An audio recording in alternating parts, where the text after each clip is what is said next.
Nang malaman ni Carmela na uuwi ng maaga ang asawa niya mula sa company party, napagpasyahan niyang mabilisang palitan ang punda at sapin ng kanilang kama. Ngunit nang tanggalin niya ang bedsheet at iangat ang kutsyon, may nakita siya. Bago tayo magsimula, isulat muna sa ibaba kung mula sa ang probinsya o bansa ninyo kami pinapanood. Nais naming masiyahan kayo sa pakikinig sa kwentong ito. Ang apartment sa ikatlong palapag ng isang lumang gusali sa Maynila ay ipinamana kay Carmela ng kanyang lola, si Lola Remedios, isang babaeng may matatag na paninindigan na buong buhay na nagtrabaho sa National Library at ni minsan ay hindi hinayaan ang sinumang lalaki na magdesisyon para sa kanya. Ang lola niya ay uri ng tao na hindi kailanman nagtataas ng boses, ngunit marunong magsalita ng may awtoridad na hindi mo na maiisipan pang makipagtalo. Nabuhay siya ng 22 taon matapos mamatay ang asawa.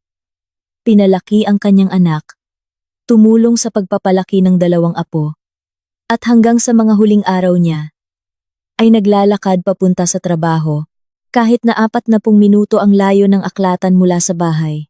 Dapat kabisado ng mga paa ang daan. Madalas niyang sabihin, kung alam ng paa ang daan, malaya ang isip na mag-isip. Ang apartment ay ipinamana ni Lola Remedios kay Carmela, at hindi sa ina nito o sa nakatatandang apo na si Rowena. Nagtampo ang ina, habang nagkibit balikat lang si Rowena. Si Rowena kasi ay nakatira na sa ibang probinsya noon, at hindi na siya interesado sa usaping lupa't bahay. Ipinaliwanag ito ng lola. Nang simple 6 na buwan bago siya namatay, habang silang dalawa ay nakaupo sa kusina at umiinom ng salabat mula sa mga lumang tasang seramika na may gintong gilid. Sa labas, bumubuhos ang malakas na habagat. Halos hindi gumagana ang lumang electric fan. At nakabalot si Lola sa isang makapal na inabel na kumot na hindi niya hinuhubad mula Hunyo hanggang Disyembre. Mela, sa iyo ko iiwan ang apartment. Dahil katulad kita, tahimik, pero may paninindigan. Si Wena, madiskarte yon. Kahit saan siya ilagay, ay mabubuhay siya. Pero ikaw, kailangan mo ng pundasyon. Tandaan mo, ang bahay ay hindi lang pader. Ito ang sahig na kinatatayuan mo. Hanggat sa iyo ito, walang sino man ang makapagpapaalis sa iyo. Hindi lubos na naunawaan ni Carmela noon kung bakit iyon sinabi ng kanyang lola. Mukha namang malakas si Lola Remedios, malinaw pa ang pag-iisip, at tila mabubuhay pa ng 10 taon man lang. Ngunit mas alam ng lola ang kanyang katawan. Pagkalipas ng 4 na buwan, isinugod siya sa ospital dahil sa stroke, at hindi na siya nakabalik sa bahay. Nang araw ng libing, bumubuhos ang parehong malakas na ulan, at hindi mahanap ng ina ni Carmela ang kanyang payong. Kaya pareho silang basang-basa, at pagkatapos ay uminom sila ng mainit na kape sa mismong kusinang iyon, at nanatiling tahimik dahil wala na silang dapat pag-usapan. Nasabi na ng lola ang lahat ng pinakamahalaga habang nabubuhay pa ito. Nakuha ni Carmela ang mana sa edad na 24. Bago pa man niya makilala si Ramon. Maliit lang ang apartment, 2 kwarto. Mataas ang kisame, maingay na sahig na yari sa kahoy, at ang mga bintana ay nakaharap sa bakuran kung saan may mga matatandang puno ng mangga. Simpleng pag-aayos lang ang ginawa niya. Pininturahan ang kisame ng puti, inayos ang mga dingding, at pinakintab ang sahig. Iniwan niya ang mabibigat na kurtina ng kanyang lola. Kulay maroon, may mga palawit. Sa kusina, nanatili ang dilaw na pintura na pinili pa ni Lola Remedios noong 1983. Ang kulay dilaw ay kulay ng mainit na tahanan, sabi niya, at hindi nakipagtalo si Carmela noon, maging hanggang ngayon. Nagtrabaho si Carmela bilang isang editor sa isang maliit na publishing house ng mga aklat pampaaralan. Katamtaman lang ang kanyang sweldo, ngunit sapat na para sa pagkain, damit, mga libro, at isang beses na bakasyon sa Palawan o Boracay taon-taon. Siya ay uri ng tao na marunong mamuhay, ng tahimik, at hindi nangangailangan ng ibang tao para punan ang katahimikan. Sa gabi, Nagbabasa siya. Kapag Sabado ay pumupunta siya sa palengke para bumili ng gulay. At tuwing Linggo ay tinatawagan niya ang kanyang ina. Dalawa lang ang kaibigan niya. Isa mula sa high school at isa mula sa kolehiyo. Parehong may asawa. Parehong palaging abala. Hindi nagrereklamo o nalulungkot si Carmela. Masaya siyang nag-iisa. Ngunit sa kailaliman ng kanyang puso, naiintindihan niyang ang pagiging ayos lang ay hindi katumbas ng pagiging tunay na masaya. Nagkakilala sila ni Ramon sa isang birthday party ng isang karaniwang kaibigan sa isang maliit na resto bar na may mga kahoy na mesa at kandila sa loob ng bote. Nakaupo si Carmela sa gilid dahil hindi siya mahilig sa maiingay na grupo. Siya ay uri ng lalaki na marunong mag-iwan ng impresyon na maaasahan siya. May malalapad na balikat, buo ang boses, at may ugaling magbukas ng pinto at sabihing, "Ako nang bahala." Nagtatrabaho siya bilang manager sa isang kumpanyang nagbebenta ng mga industrial equipment. Hindi man sikat na karera, pero matatag. Sa hapag, nagbibiro siya sa tamang pagkakataon, hindi umiinom ng sobra, at marunong makinig, na para sa isang lalaking nasa edad 30 pataas, ay bihirang katangian. Sa ikatlong date nila, naglakad sila sa Baywalk sa Roxas Boulevard. Maagang bahagi iyon ng Oktubre. Rinig ang alon, at ang hangin ay amoy dagat. Sabi ni Ramon, "Gusto ko sa'yo. Hindi ka katulad ng iba na puro pera lang ang nasa isip." Tinanggap iyon ni Carmela bilang papuri. Paglipas ng mga taon, maaalala niya ang linyang iyon at maiisip na hindi iyon papuri, kundi isang pag-imbestiga. Ngunit noon, 26 anyos siya, at isang lalaking may maiinit na palad ang nagsasabi sa kanya ng magagandang bagay, at ang mundo ay naging simple. Nag-date sila ng 1.5 taon. Maganda manligaw si Ramon, ngunit hindi magarbo, hindi dahil kuripot siya, kundi dahil marunong siyang gumamit ng saktong mga kilos. Isang bulaklak kapag hindi mo inaasahan. Mensahe sa umaga. "Magandang umaga. Iniisip kita." Handa siyang pumunta agad kung sumasakit ang ulo niya. Hindi siya nag-oorganisa ng mga sorpresa gamit ang mga mamahaling sasakyan. At salamat sa Diyos, dahil ayaw na ayaw ni Carmela sa mga ganoong bagay. Mukha siyang normal at maaasahang lalaki na gusto ng normal na pamilya, at naniwala si Carmela. Nagpakasal sila sa isang simpleng restaurant na may 20 bisita lang. Simpleng puting bestida, luha ng kanyang ina, at suot ang mga hikaw ng kanyang lola. Lumipat si Ramon sa kanyang apartment. At sa unang gabi pa lang, habang inaayos ang mga kahon ng gamit sa sala, sinabi niya, "Mela, gusto kong malaman mo, sa iyo ang apartment na ito. Pamana ng lola mo, wala akong inaangkin kahit ano. Ang mahalaga sa akin ay magkasama tayo. Ang iba ay papel lang." Sinabi niya ito habang nakatingin sa mga mata niya. At ang boses niya ay kalmado at seryoso. At naramdaman ni Carmela ang init na bumalot sa kanyang dibdib. Inisip niya, ito na ang taong mapagkakatiwalaan ko. Hindi niya alam na ganyan eksakto nagsisimula ang uri ng panlilinlang na gumagana hindi sa pamamagitan ng direktang kasinungalingan, kundi sa pamamagitan ng mahaba at matiyagang pagkukunwari. Ang unang 5 taon ay tahimik. Hindi perpekto, minsan ay naiinis si Ramon sa maliliit na bagay. Marunong manahimik ng ilang araw pagkatapos ng pag-aaway, at lumalakad sa bahay na parang siya ang inapi ng buong mundo. Ngunit nasanay na si Carmela. Natutunan niyang kilalanin ang totoong galit nito mula sa simpleng masamang timpla. Kung tahimik siya at nakatingin sa cellphone, ibig sabihin, masama ang araw sa trabaho, lilipas din iyon pagdating ng gabi. Kung tahimik siya habang naghuhugas ng pinggan, ibig sabihin ay galit siya rito. Ngunit pagkalipas ng 1 oras, ay lalapit din siya at yayakap. Natutunan niya ang wikang ito na parang nag-aaral ng banyagang salita. Hindi ayon sa mga patakaran, kundi sa nakasanayan. Madalas silang nagbabakasyon sa dagat, kumukuha ng murang resort, nagbibilad sa araw, kumakain ng sariwang prutas. Tuwing weekend, nanonood sila ng sine, naglalakad-lakad.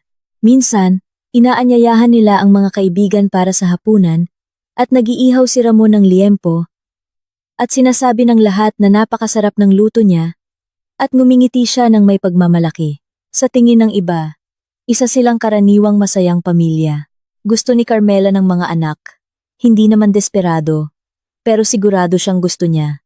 Pinag-uusapan nila ito minsan tuwing 6 na buwan, at bawat pagkakataon ay pareho ang sagot ni Ramon. Saka na lang natin pag-usapan.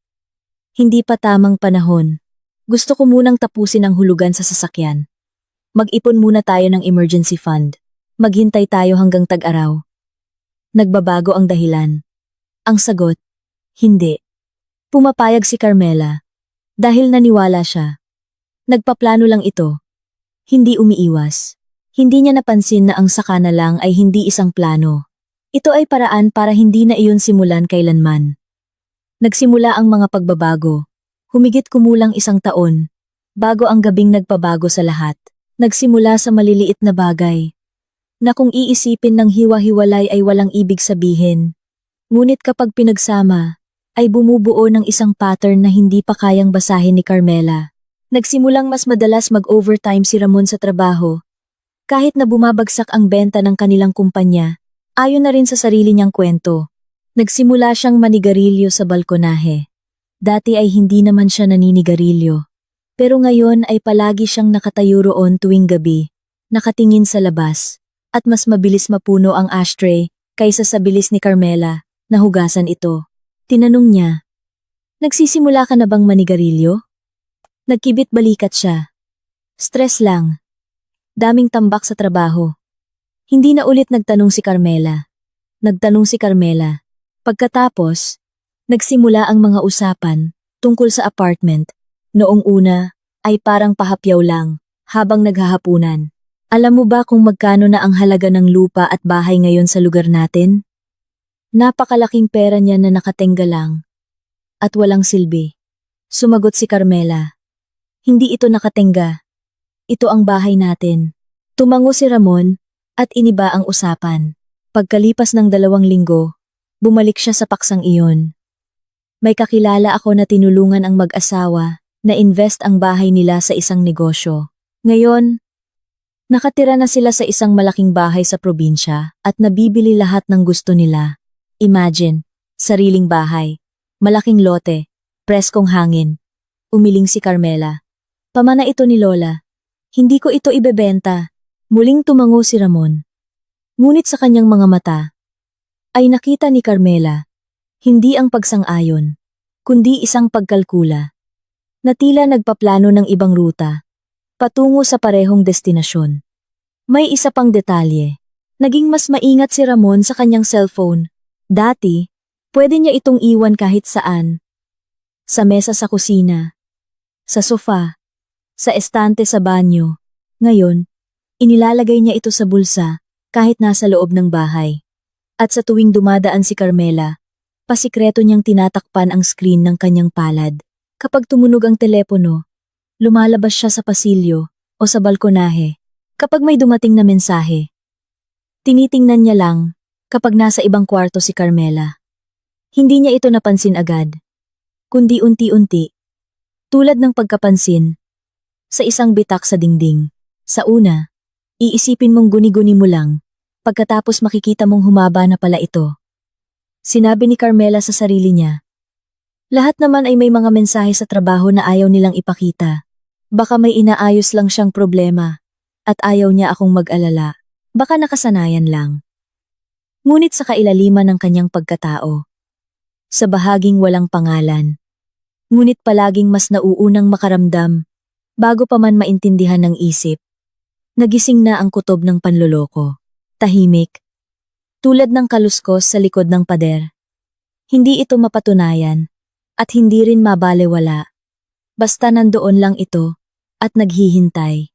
Nang Biyernes na iyon, umalis si Ramon papunta sa company anniversary party pagkatapos mismo ng tanghalian. Taunang kaganapan ng kumpanya nila. Isang resort sa labas ng lungsod. Mahahabang mesa. Talumpati ng mga boss. Pagkatapos ay tugtugan at sayawan hanggang hating gabi. Pareho lang taon-taon. At taon-taon, ay umuuwi si Ramon nang lampas hating gabi. Medyo hilo, amoy yosi ng iba, at alak. At kinabukasan, ay tanghali na kung magising. At tinimplahan siya ni Carmela ng matapang na kape, at hindi nagtatanong. Isang karaniwang ritual na matagal na niyang nakasanayan. Naiwang mag-isa si Carmela sa bahay, at na-enjoy niya ito.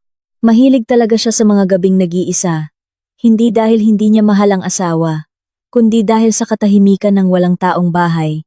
Pwede siyang maging sarili niya nang walang hirap. Hindi kailangang ibagay ang oras ng hapunan sa schedule ng iba. Hindi kailangang bantayan kung tamang lakas ba ang volume ng TV, hindi kailangang magtanong ng kape o juice, at hindi kailangang maghintay ng sagot. Basta andun lang siya. Ininit niya ang tirang kaldereta kagabi, kumain sa kusina, habang nakatayo sa bintana at nakatingin sa labas, kung saan lagas na ang dahon ng puno ng mangga. At pinapaliwanag ng poste ng ilaw ang basang kalsada. Pagkatapos ay lumipat siya sa sala. Nagbukas ng isang Tagalog indie movie na matagal na niyang gustong mapanood, ngunit hindi pwede kapag nandyan si Ramon. Ayaw nito ng ganoong pelikula at palaging nangingialam. Natapos niya hanggang kalagitnaan. Naramdaman niyang inaantok na siya. Pinatay ang TV at inabot ang cellphone para tingnan ang oras. Lampas 9:00 na at biglang umilaw ang screen dahil sa isang mensahe. Boring dito. Uuwi na ako ng maaga. Nandyan na ako sa loob ng 1 oras. 2 beses binasa ni Carmela. Hindi kailanman umaalis nang maaga si Ramon sa party. Dati, siya yung taong nagpapahuli hanggang dulo at nakikipagkwentuhan pa ng kalahating oras sa parking lot kasama ang mga katrabaho. Pero baka napagod lang. Baka nga boring talaga. Sumagot siya. Sige, hihintayin kita. At inisip niya, kahit man lang sa bahay, ay maging komportable siya. Isang simpleng kaisipan ang pumasok sa isip niya ang palitan ang bedsheet. Isang malinis na kama pagkatapos ng mahabang araw, sariwang amoy, maliit na bagay. Ngunit isa sa mga detalyeng nagpapaganda ng gabi. Binuksan ni Carmela ang kabinet, kung saan maayos na nakasalansan ang mga sapin. Mahilig siya sa kaayusan sa mga ganitong bagay. Namana niya ito sa kanyang lola. Kinuha niya ang isang set kulay asul-abo, yari sa cotton, na nabili noong 1 taon sa isang sale. Bumalik siya sa kwarto. Tinanggal ang kumot, hinubad ang mga punda. Inihagis sa basket ng marurumi sa may pinto. Saka inasikaso ang fitted sheet. Sabay nilang binili ang kutsyon 3 taon na ang nakakaraan. Mabigat, orthopedic, at makapal ang ibabaw. Matagal na ipinaliwanag ng sales lady sa mall ang tungkol sa mga zone ng suporta at mga spring. At si Ramon noon ay tumatango na parang eksperto.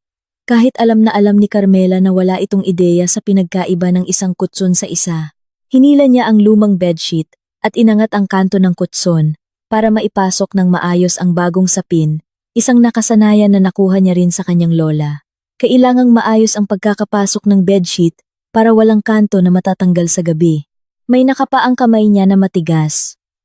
Patag. Makinis ang gilid. Parang manipis na libro o magazine. Napakunot ang noo ni Carmela. Sigurado siyang wala siyang inilagay doon. Hinila niya ito at naglabas ng isang plastic envelope, transparent. At may ziplock sa itaas. Isang karaniwang plastic envelope na nabibili sa kahit anong tindahan. 50 pesos bawat isa. Sa loob, may makikitang mga puting papel. Naupo si Carmela sa gilid ng kama. Tahimik na tumunog ang ziplock. Inilabas niya ang mga papel. 4 na pahina iyon. At nagsimulang magbasa. Nanginginig na ang kanyang mga kamay.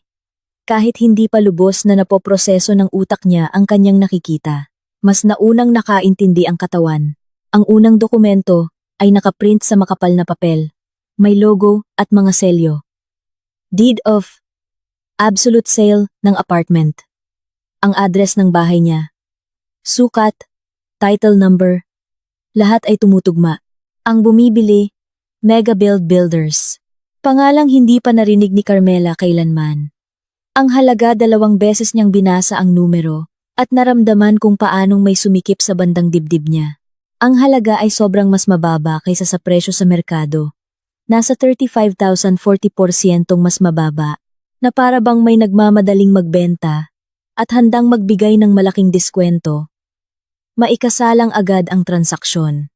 Sa ibaba, nandoon ang pirma ng nagbebenta Carmela Reyes.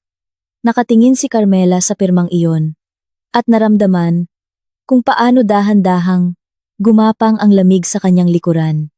Hindi iyon ang kanyang pirma. Kabisado niya ang kanyang pirma, tulad ng pagkabisa niya sa mukha niya sa salamin, tuba. Bawat kurba, bawat diin, bawat nakasanayang ikot. Kamukha ito. Sobrang kamukha. Halatang may nag-ensayo. Ngunit ang mga letra ay medyo naiiba. Ang distansya sa pagitan ng mga ito ay mas malapad, at ang ikot sa letrang C ay masyadong bilog. Samantalang ang sa kanya ay palaging medyo pahaba at medyo patulis. May namemeke ng pirma niya.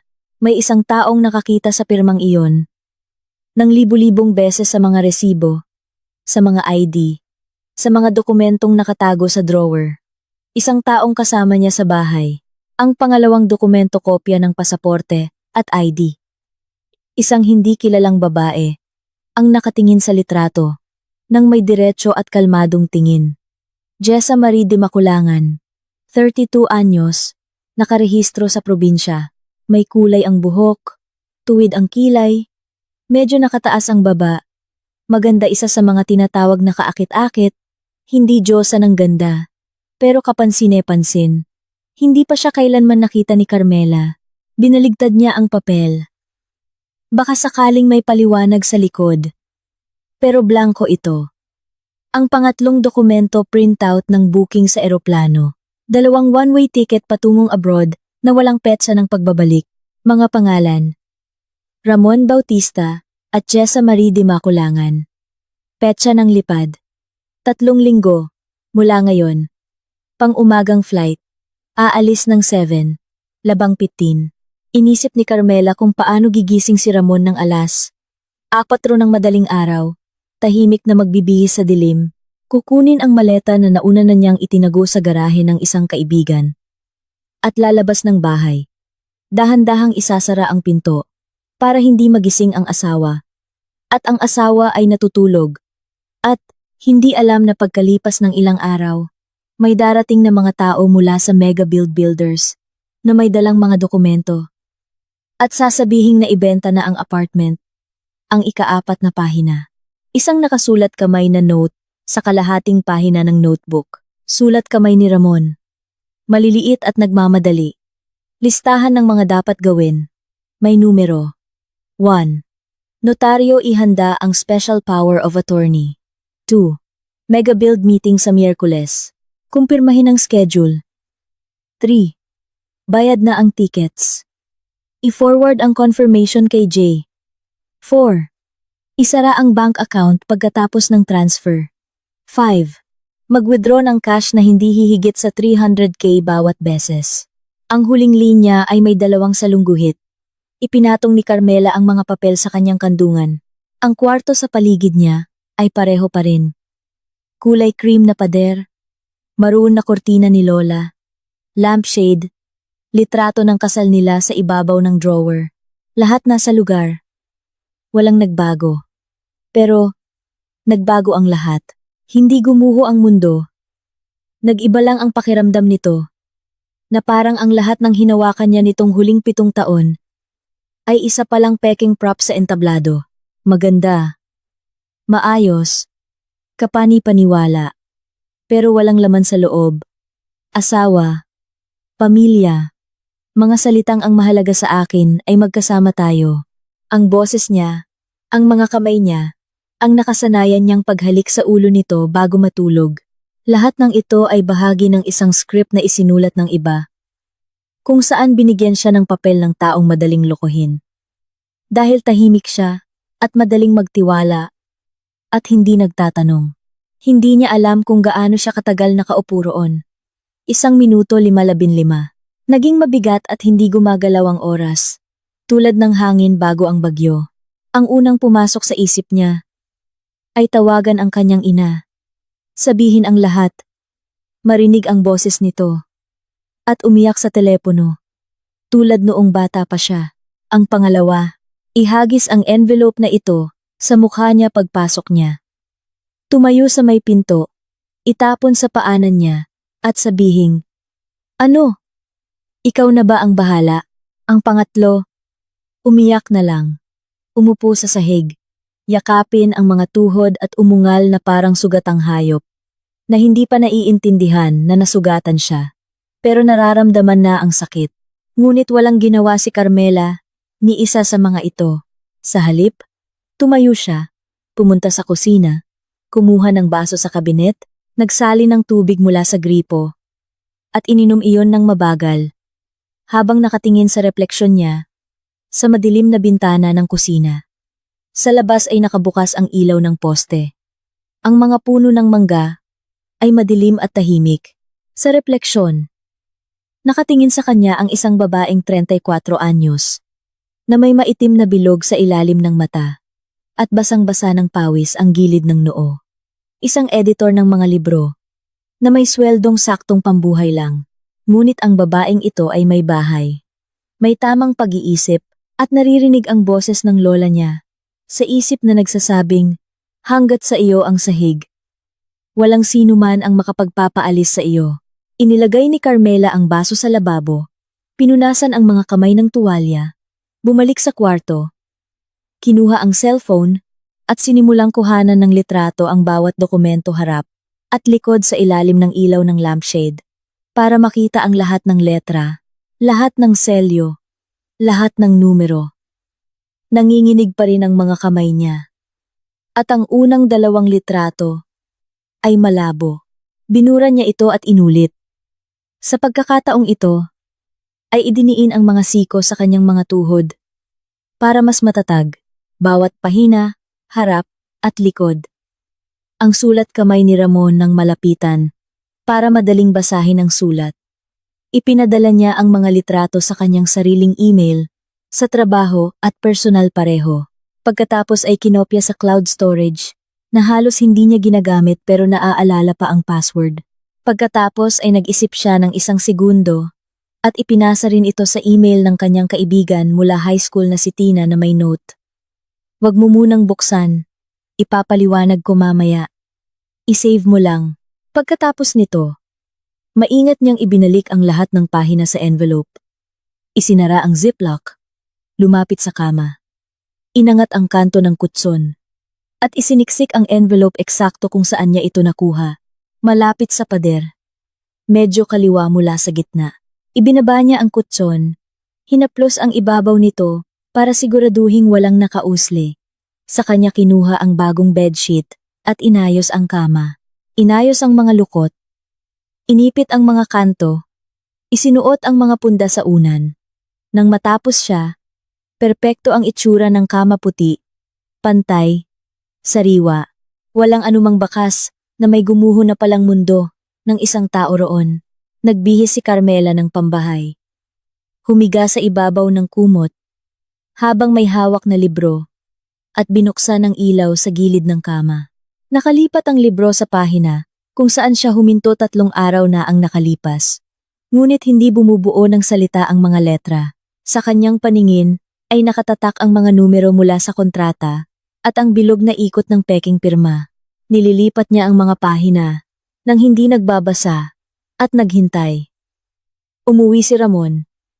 Nang lagpas 10:00, narinig niya ang pag-click ng seradura, ang paghuhubad nito ng sapatos sa pasilyo, ang isang sapatos na tumama sa pader, gaya ng dati, tapos ang mga yabag, ang tunog ng tubig sa banyo, paggiling ng pinto. Pumasok siya sa kwarto, medyo may tama ng alak hindi lasing, pero may kinang sa mga mata, at medyo mabagal ang pananalita na lumalabas sa kanya. Pagkatapos ng 3 baso, "Oh, gising ka pa," sabi niya. Sabay upo sa gilid ng kama. "Salamat. At pinalitan mo ang bedsheet. Ramdam ko agad na nasa bahay ako." Yumuko siya at hinalikan ito sa ulo sa kanyang nakasanayang kilos. ang kilos na palaging paborito niya. Ngumiti si Carmela gamit lamang ang gilid ng labi, hindi sobra. Saktong ngiti lang gaya ng dati. Kamusta ang party? Tanong niya. Sus? Boring? Pare-pareho lang taon-taon. Nag-speech na naman ang direktor. Tungkol sa teamwork, nagkaraoke na naman ang accounting na sintunado. Si Pepeng, mula sa logistics, nakipagsayawan na naman. Mabilis at natural siyang magsalita. At nakinig lang si Carmela at tumango. At sa loob niya ay blanko at malamig.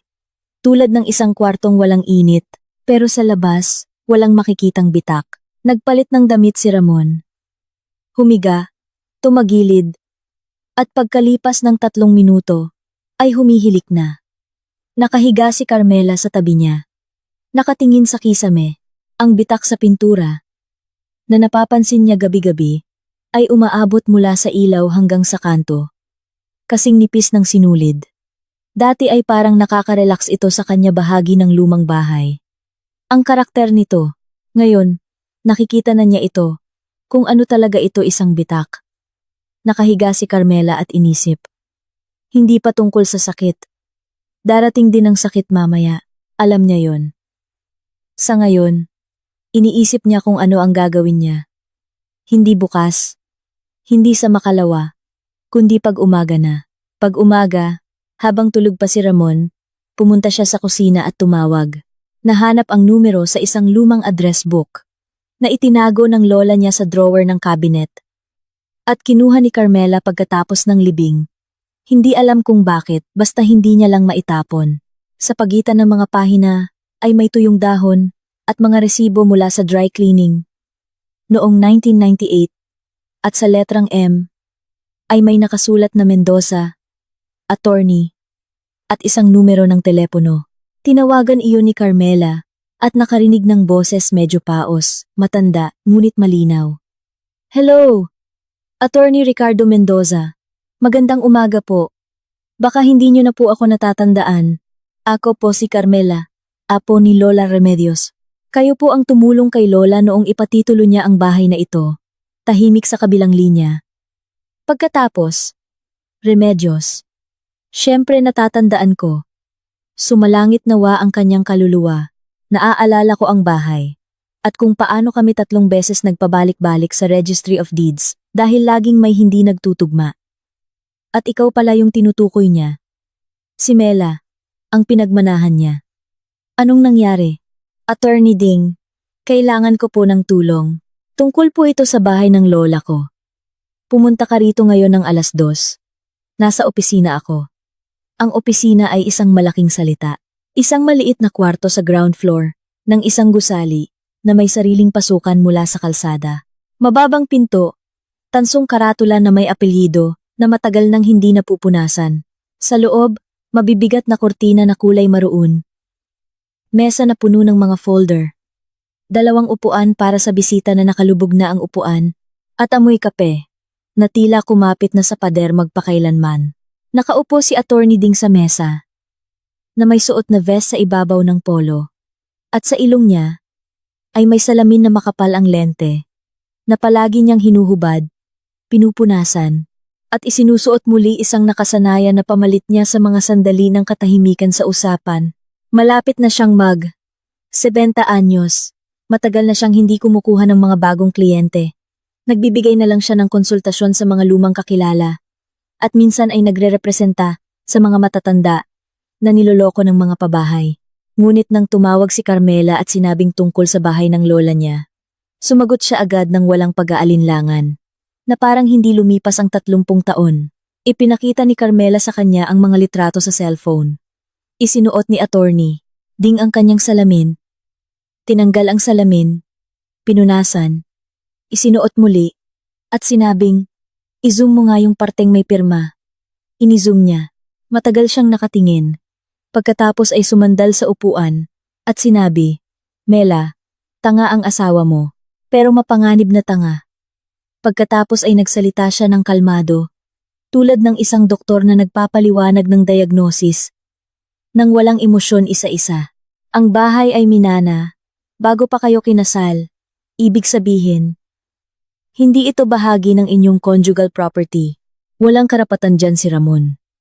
Kahit 20 taon pa kayong kasal. Ang deed of sale na may peking pirma yan ay sakop ng falsification of public documents sa ilalim ng Revised Penal Code. At kung itutuloy niya ang pagpaparehistro ng dokumentong ito, papasok na iyan sa estafa. Dahil sa halaga ng bahay. Malaking halaga ito. At mahaba ang pagkakakulong niyan. Ngunit, itinaas ni attorney, ding ang kanyang daliri. Para gumana ang lahat, kailangang gawin ng tama. Kung magwawala ka ngayon at aawayin mo siya, sisirain niya ang mga dokumento. Susunugin, pupunitin, o ifa-flash sa inidoro. At sasabihin niyang wala siyang alam. Nahanap mo ang envelope, pero nasaan ang ebidensya? Mga litrato. Maganda ang mga litrato, pero mas maganda ang orihinal. Kailangang siya mismo ang magdala ng mga papel na ito sa lugar kung saan siya hinihintay. Nakinig si Carmela at tumangamango.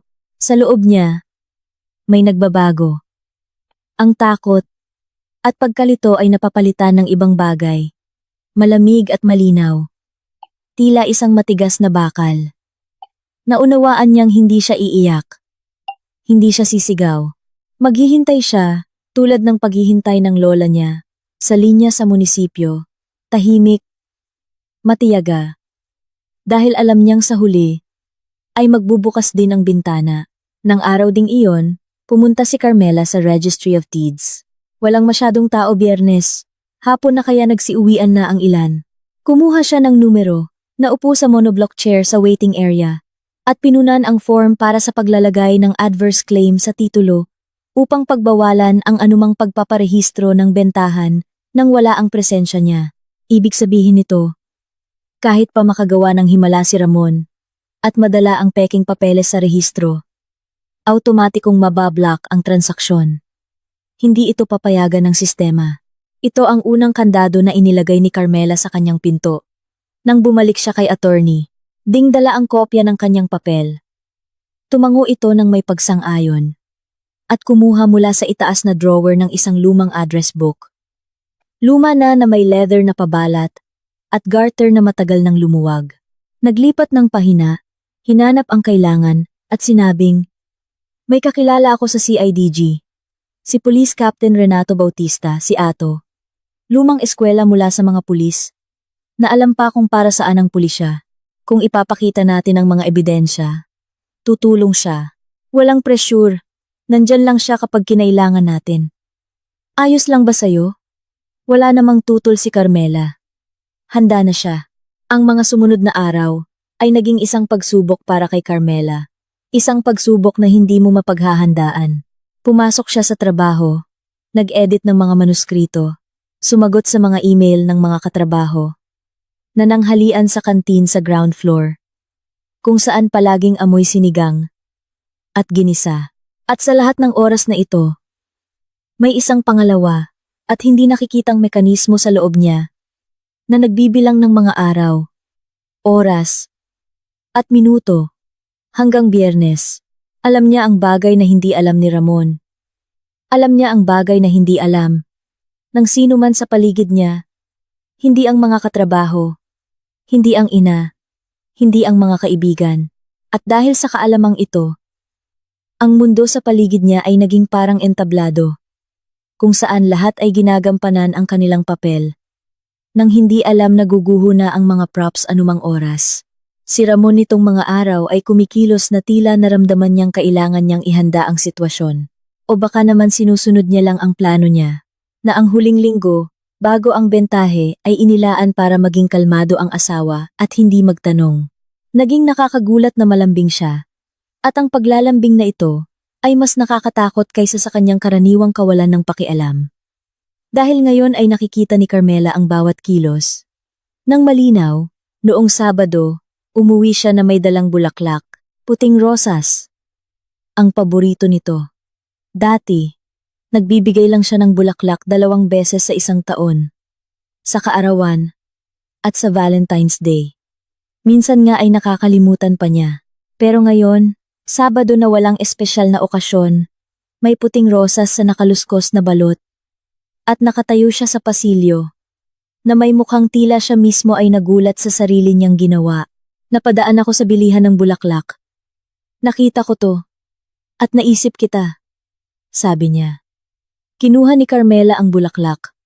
Inamoy. At inilagay sa florera sa kusina. Ang ganda! Salamat! Sabi niya. At ang boses niya ay kalmado. At ang mga kamay niya ay hindi nanginig. At ang tanging pakiramdam lamang sa ilalim ng kanyang dibdib ay parang may dahan-dahang humihigpit na alambre. Noong linggo, nagluto siya ng hapunan. Sa unang pagkakataon matapos ang 6 na buwan. O baka higit pa. Kumuha siya ng manok sa ref. Naghiwa ng gulay. Naghanap ng mga pampalasa sa cabinet na binili ni Carmela. At walang ibang gumagamit kundi siya. Matagal siyang nagluto. Maingay. Kalabog ng mga kawali at amoy bawang sa buong bahay. Inihanda niya ang hapag hindi lang simpleng paglalagay ng plato. Naglagay pa siya ng tissue. Nag-ayos. Nagbukas ng isang bote ng wine. Nakaupo si Carmela sa harap niya at kumain. At pinuri ang luto. At nakipag-toast ng baso. At ngumiti. Habang sa loob-loob niya ay nagbibilang. 5 araw na lang. Pagkatapos ng hapunan, naupo si Ramon sa tabi niya sa sofa. Inakbayan siya. At nagsalita. Malambot ang boses niya.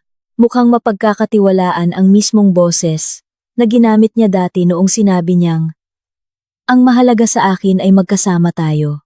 Alam mo, Mela, marami akong inisip. 7 taon na tayong magkasama. At gusto kong maging maganda ang buhay natin, talagang maganda. Nakahanap ako ng pagkakataon. Pwede tayong mag-invest sa isang negosyo. Seryoso ito, maaasahan. Pero para rito, kailangan nating ayusin ang ilang papeles. Wala namang nakakatakot. Formalidad lang. Isang special power of attorney. Na pumapayag kang isang laang bahay para maaprubahan ang business loan sa bangko. Nakahanap na ako ng notaryo public. Pwede tayong pumunta next week. Hindi lumingon si Carmela. Patuloy na nakatingin sa screen ng TV, kung saan may pinapalabas na teleserye na walang tunog. Anong negosyo? Anong negosyo? Tanong niya sa patag na boses. May kakilala ako na magbubukas ng construction firm. Kailangan niya ng mga partners. Maliit lang ang puhunan.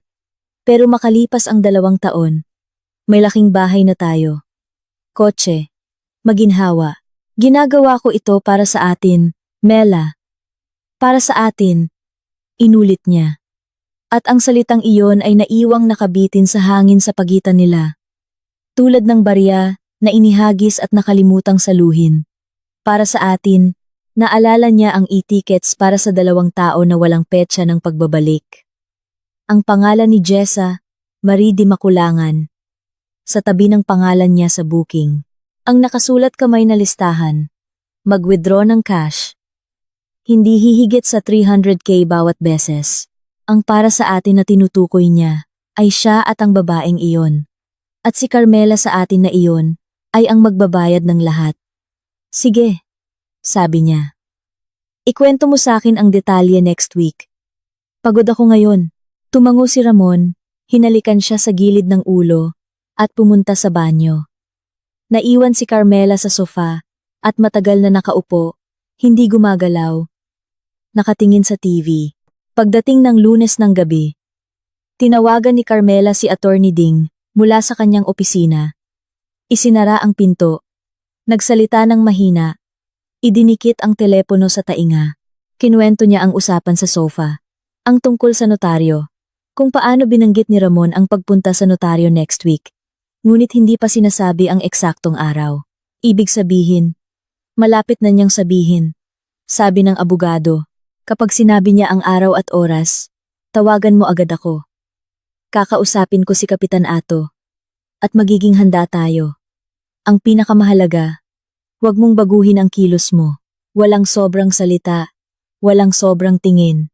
Ikaw ay asawang nagtitiwala sa kanyang mister. Madaling sabihin ang huwag baguhin ang kilos.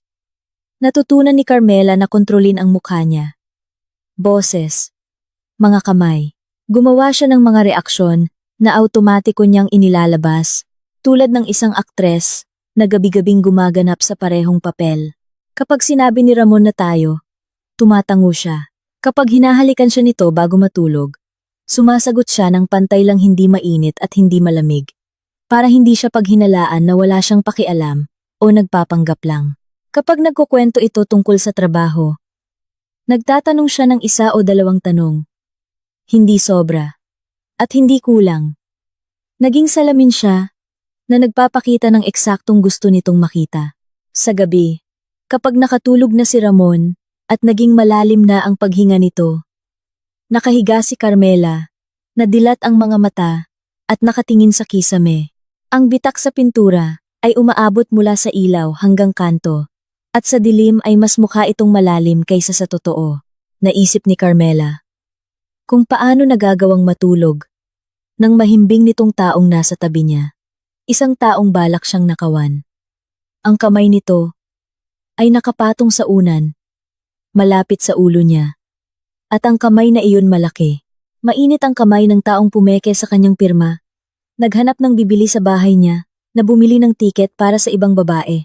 At sa kabila ng lahat, natutulog siya gaya ng isang taong may malinis na konsensya. Mahimbing. Walang panaginip. Medyo nakanganga.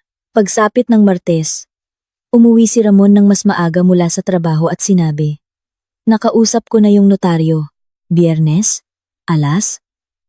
11 ng umaga. Malapit lang na opisina. May 20 minuto sa biyahe. Kailangan ito para sa credit history ang consent mo para isang layong bahay para ma-approve sa bangko ang business loan. Standard procedure lang. Kalahating oras lang ang pinakamatagal. Karaniwan ang tono ng boses niya. Na parang ang pinag-uusapan lang ay ang pagpapalit ng pundidong bumbilya. Nakatayo si Carmela sa kalan. Hinahalo ang sabaw. At hindi lumingon. "Sige," sabi niya, na nakatingin sa kaldero. "Pupunta tayo."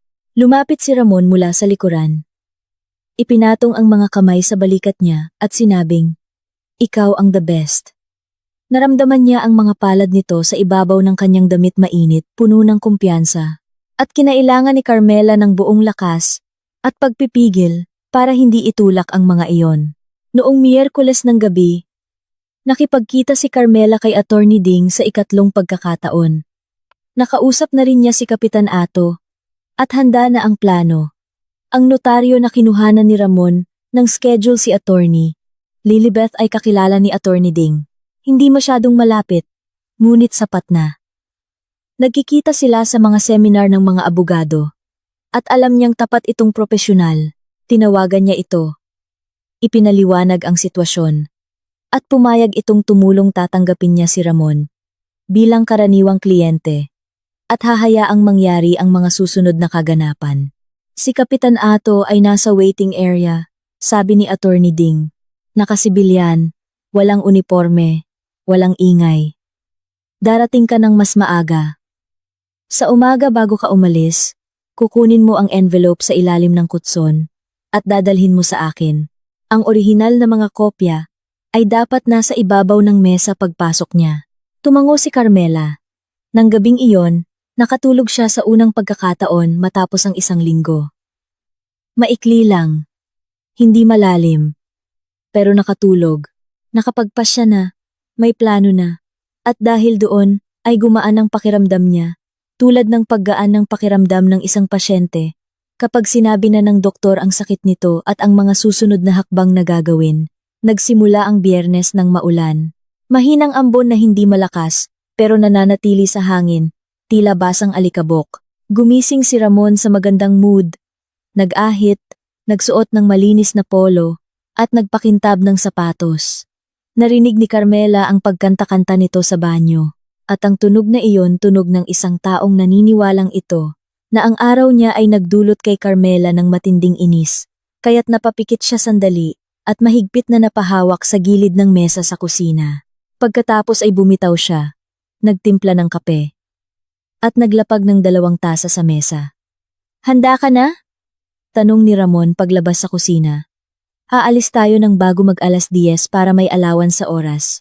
May kailangan pa akong daanan bago pumunta doon," sabi ni Carmela. "Mauuna na ako. Magkita na lang tayo doon. I-send mo ang address." Medyo kumunot ang noo ni Ramon. Hindi ito kasama sa plano niya, ngunit hindi na siya nakipagtalo. Sinend niya ang address sa messenger at nauna nang umalis. At si Carmela, na naiwang mag-isa, ay pumasok sa kwarto at inangat ang kanto ng kutson.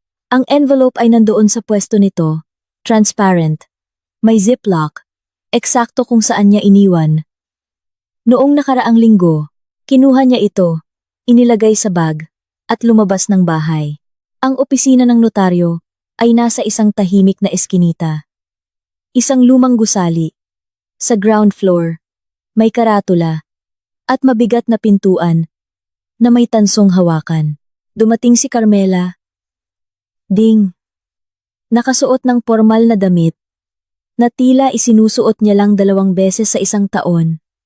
Dala ang leather na briefcase. At sa tabi niya ay isang lalaking nasa edad 45. Matipuno, maikli ang buhok, nakasibilyan, nakasuot ng jacket, at makapal ang swelas ng sapatos. Si Police Captain Renato Bautista. Mayroon siyang kalmadong mukha ng isang taong nakakita na ng ganitong mga kwento, daan-daang beses, kaya hindi na siya nagugulat. Kinamayan niya si Carmela ng mabilis, propesyonal, at sinabing, "Ma'am Carmela, nabasa ko na ang mga materyales.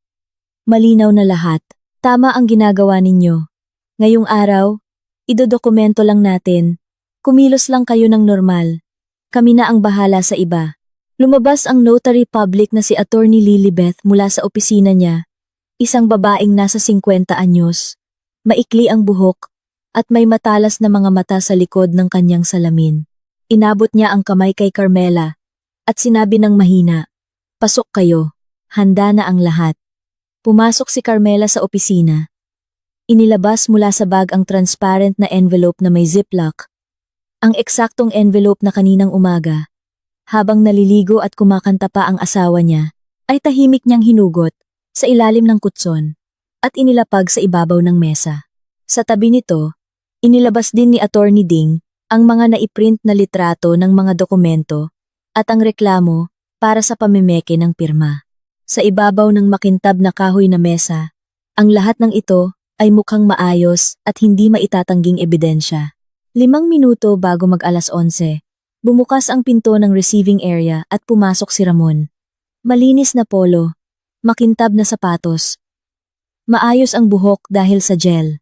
Sa ilalim ng kanyang braso ay may folder ng mga dokumento, ang blankong special power of attorney para sa bahay na dapat ay pipirmahan ni Carmela sa harap ng notaryo.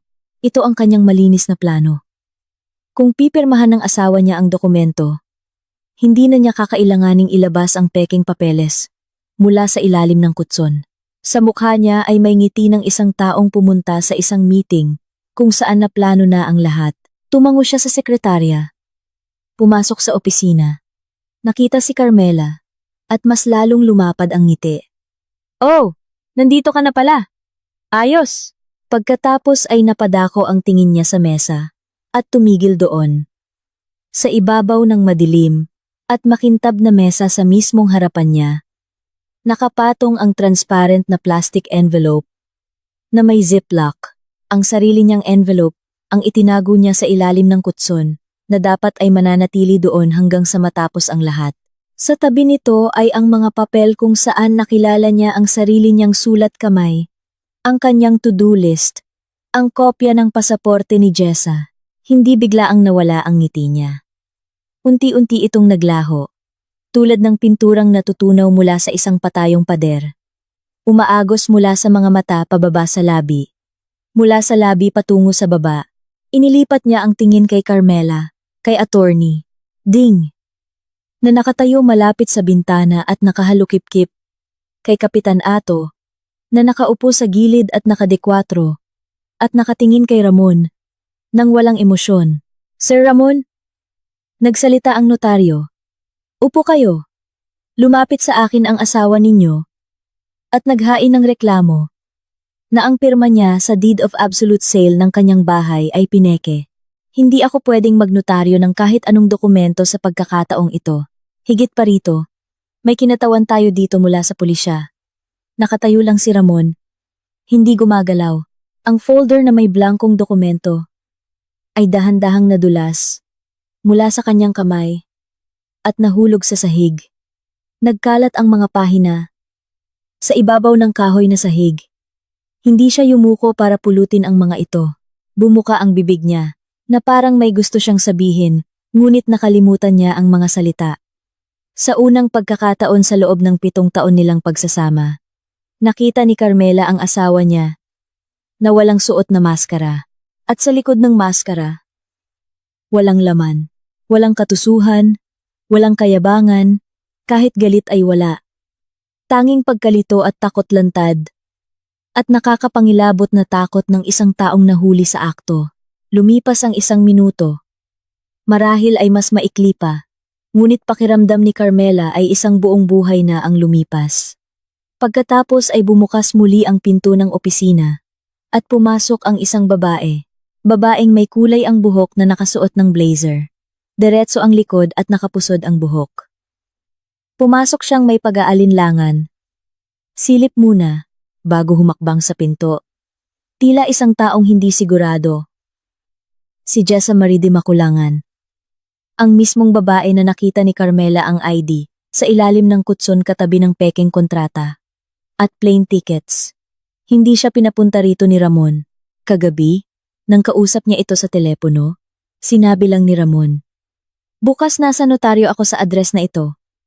Aayusin ko ang problema sa bahay. Malapit na itong matapos. At magsisimula na tayo sa bago nating buhay." Hindi siya nitong pinapunta o inaya makipagkita. Shinare lang niya ito. Parang pag-share ng good news sa taong gusto mong paasahin. Pero nagdesisyon si Jessa na pumunta. Gusto niyang maging naroon sa sandaling ang kanilang kinabukasan. Tulad ng akala niya, ay magiging formal na sa papel. Gusto niyang pumunta. Hintayin siya sa labas. Salubungin siya ng may ngiti. Baka sakaling sabay silang mananghalian para magdiwang. Hindi niya alam na sa opisinang iyon ay nakaupo ang asawa nito. Na ayon sa kwento ni Ramon, ay matagal na raw niyang hiniwalayan at ipinaanul. Hindi niya alam na ang bahay ay pag-aari ng iba. Wala siyang alam.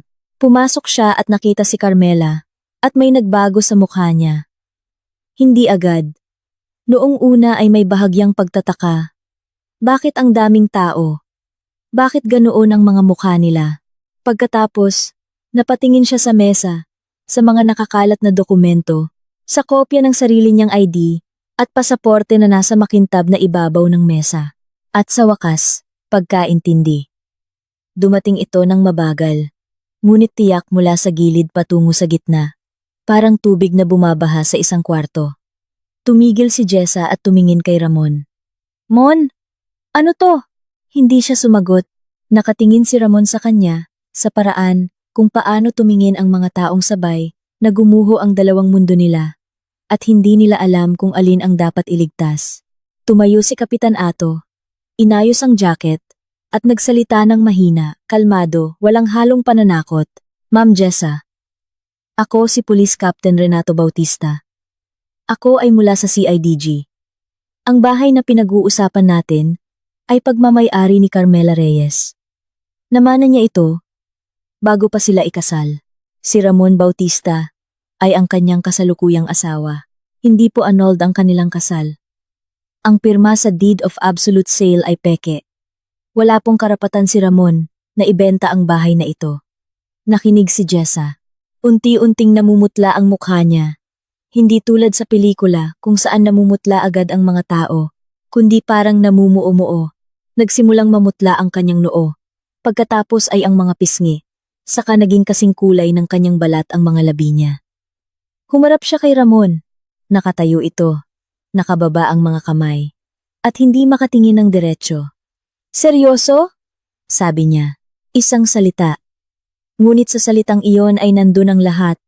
Pait, galit, hiya, at pag-unawa na niloko siya ng paulit-ulit gaya ng panloloko kay Carmela. Sa kabilang banda lang, kay Carmela, nagsinungaling itong tapat siya. Kay Jessa naman, sinabi niyang malaya na siya. Pareho silang ginamit. Parehong tinuring na mga tauhan sa kanyang laro. Sa wakas, nagsalita si Ramon, mabilis, nagmamadali, Palipat-lipat ang sasabihin, tulad ng isang taong sinusubukang patayin ang sunog sa tatlong magkakaibang kwarto ng sabay-sabay. Teka lang, hindi ito totoo. Hindi ganyan yan. Yung mga dokumento draft lang yan. Gusto ko lang malaman kung magkano na ang halaga ng bahay. Para lang magka-idea ako. Yung mga ticket para sa business trip yan. May meeting ako dun. Si Jess ay katrabaho ko. Magkasama kami sa project. Mela, mali ang intindi mo sa lahat. Pwede kong ipaliwanag. Ngunit ang bawat bagong paliwanag ay sumasalungat sa nauna. Katrabaho. Pero ang mga ticket ay nakapangalan sa kanya. Draft. Pero may mga selyo at peking pirma. Business trip. Pero walang return ticket. Nahulog ang mga salita mula sa kanya, tulad ng mga barya, mula sa butas na bulsa, at bawat segundo ay kumakaunti ang mga ito, habang bumibigat naman ang katahimikan sa opisina. Makalipas ang 5 minuto, itinaas ni Kapitan Ato ang kanyang kamay ng patayo, hindi marahas, ngunit sapat para mapatigil si Ramon sa kalagitnaan ng pagsasalita. Tama na, Mr. Bautista. Mas mabuting manahimik ka na muna at mag-isip kumuha ng abogado mo. Naunang umalis si Jessa. Humarap siya sa pinto, humakbang, pagkatapos ay huminto, lumingon kay Carmela. At nakita ni Carmela sa mga mata niya hindi ang galit, hindi ang pagiging karibal, kundi isang bagay na mas malala, ngunit mas makatao. Hiya. Hiya ng isang babaeng naniwala sa kasinungalingan ng iba.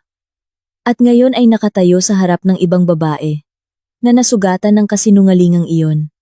Patawad po, sabi ni Jessa ng mahina. Wala po akong alam. Tumango si Carmela.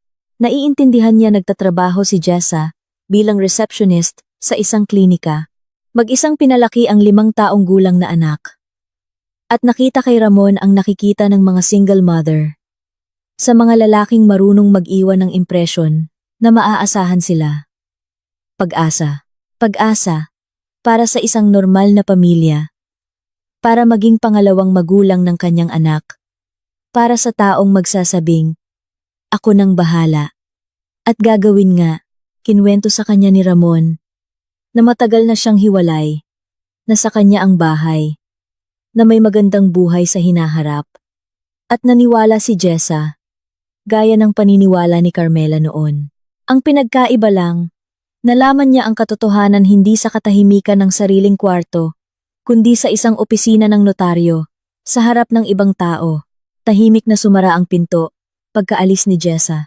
Nakatayo si Ramon sa gitna ng opisina, at tiningnan siya ni Carmela, ang taong kasama niyang nabuhay sa loob ng 7 taon, nakasama niyang natulog sa iisang kama, na ginawan niya ng kape tuwing umaga, at hindi na niya nakikilala ngayon. Hindi dahil nagbago siya, kundi dahil ngayon niya lang siya nakita, sa kung ano talaga siya.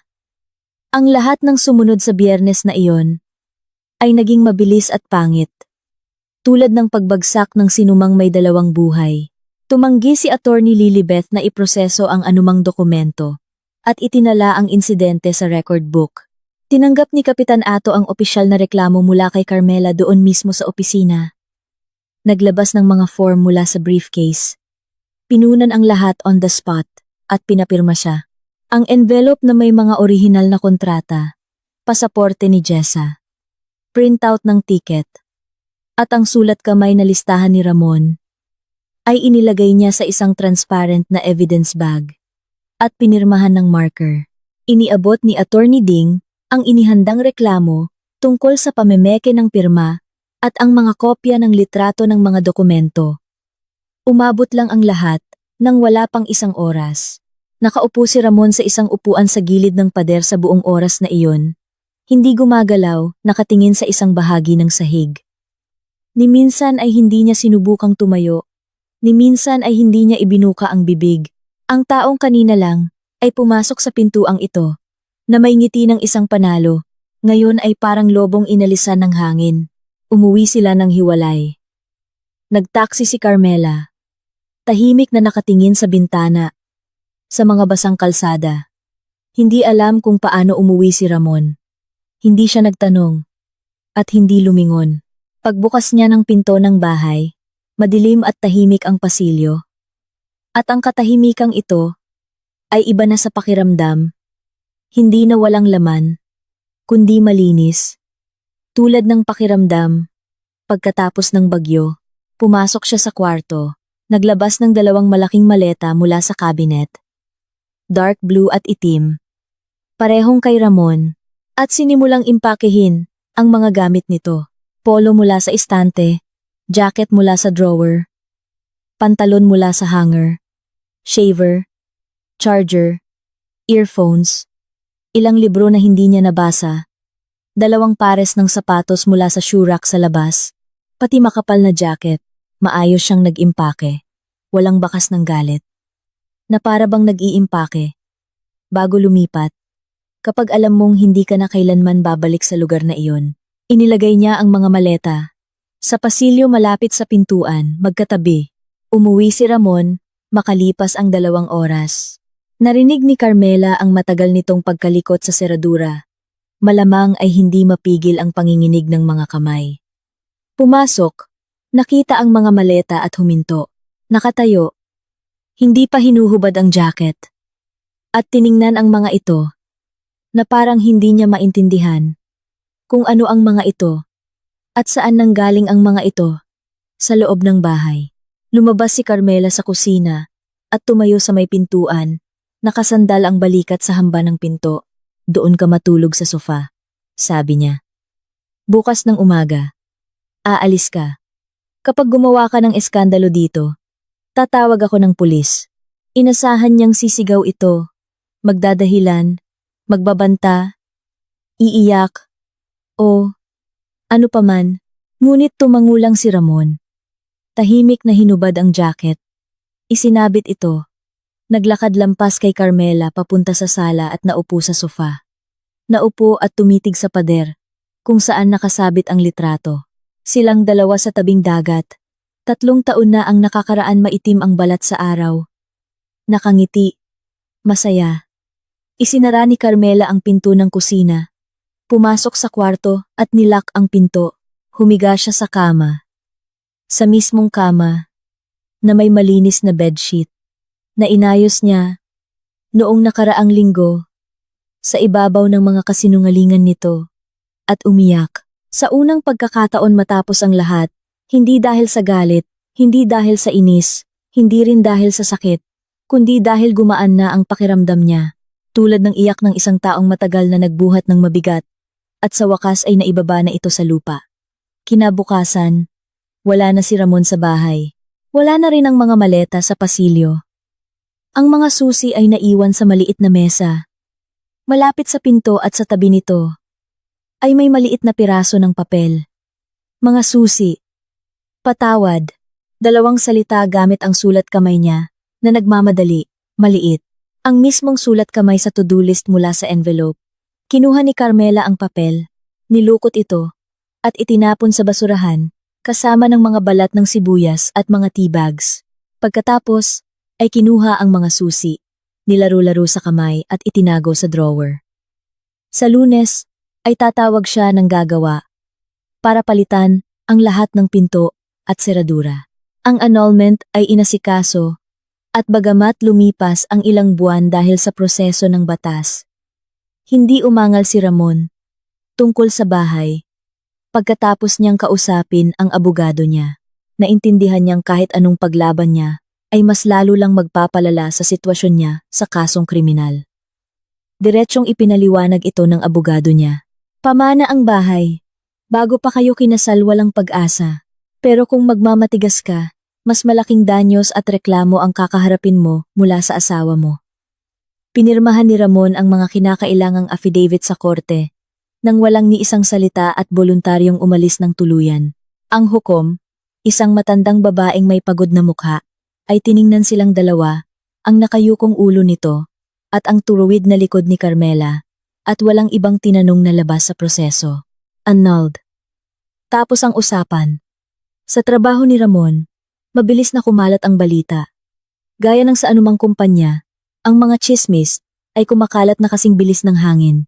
Nang makarating sa boss nila, na ang isa sa mga manager ay iniimbestigahan dahil sa pamemeke ng dokumento at estafa, naging maikli lang ang usapan. Ipinatawag si Ramon sa opisina.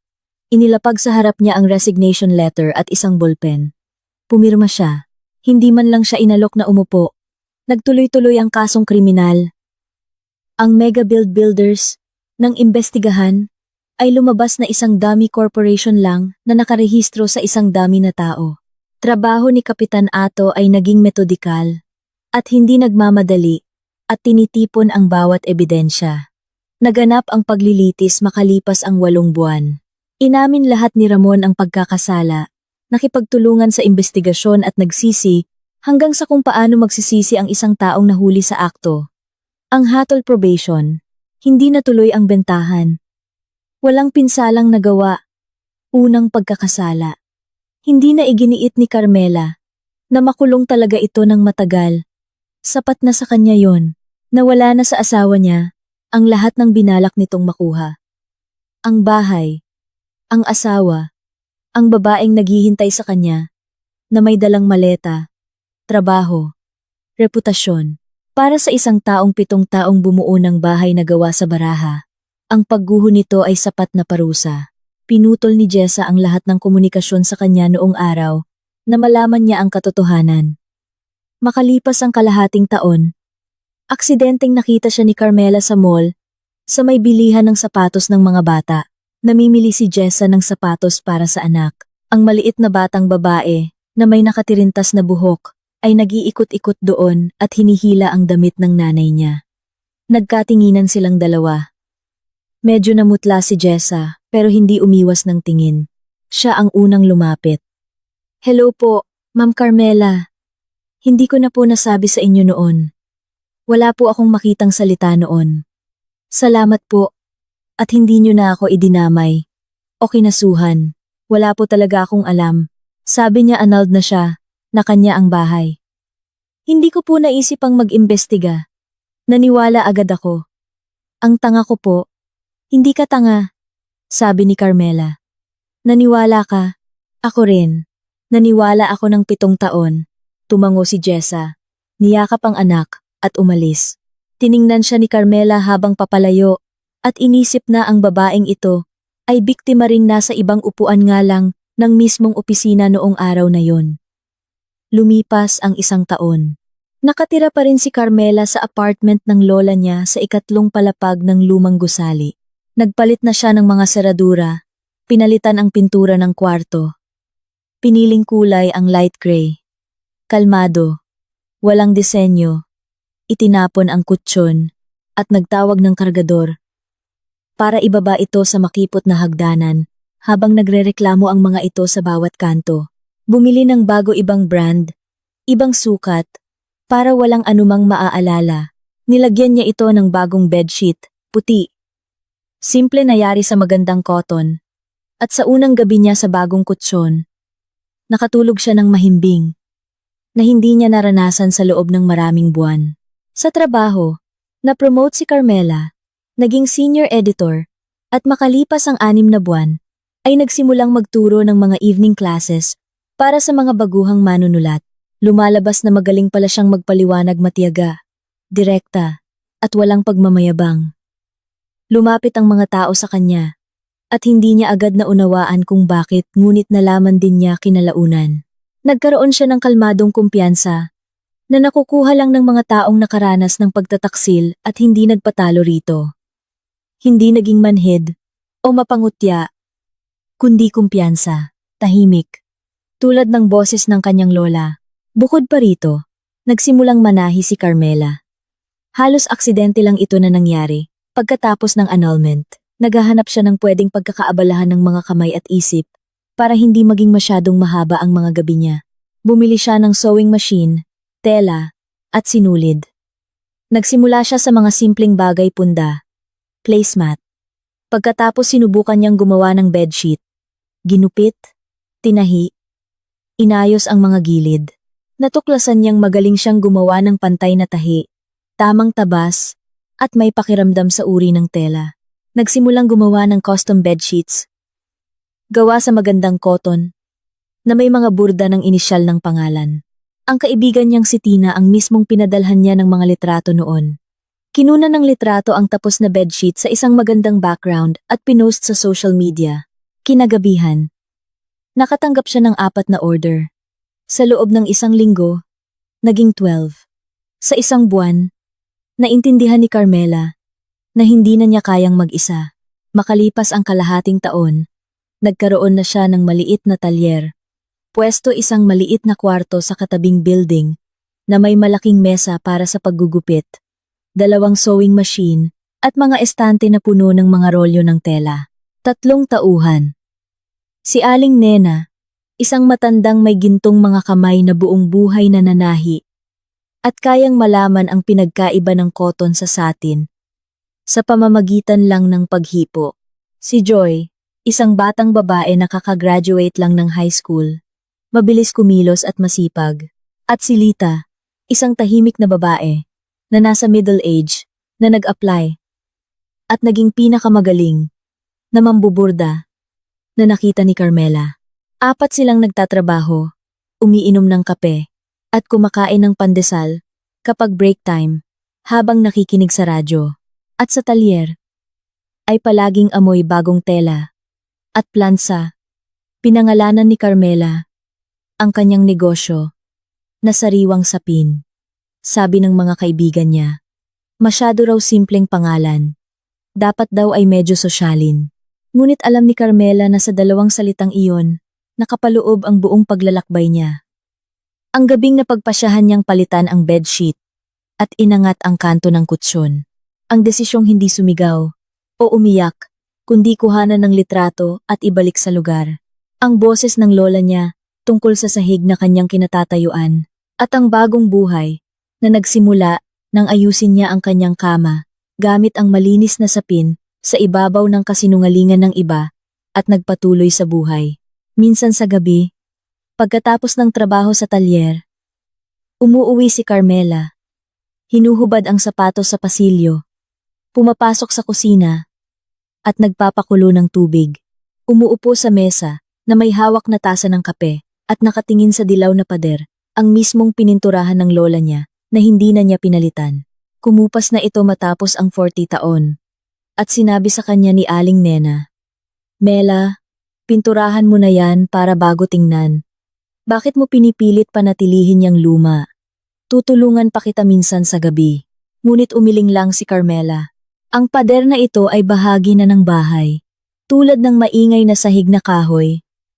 Tulad ng maruun na kortina. Tulad ng bitak sa kisame sa kwarto. Na umaabot mula sa ilaw hanggang sa kanto at hindi na mawawala pa. Pinili ito ni Lola Remedios noong 1983. Nakatayo sa hardware na may hawak na lata ng pintura at sinabi sa tindera, itong dilaw na ito. Ang kulay dilaw na kulay ng mainit na tahanan. Umiinom ng kape si Carmela at sa labas ay dumidilim na. At ang poste ng ilaw sa labas ay bumubukas. Pinapaliwanag ang mga matatandang puno ng mangga at mula sa ibaba ay maririnig ang tawanan ng mga bata ng kapitbahay. At ang lahat ay nasa tamang lugar. Mainit ang bahay. Sa kanya ang sahig. At ang pinto sa likod ng taong nagtaksil ay tuluyan ng nakasara. Salamat sa pakikinig sa kwentong ito. Kasama niyo ang channel na Ikot ng Tadhana. Pasensya na kung may mga pagkakamali. Isulat sa comments kung ano ang masasabi niyo. Kung nagustuhan ninyo, mag-subscribe na sa aming channel. Nang malaman ni Carmela na uuwi ng maaga ang asawa niya mula sa company party, napagpasyahan niyang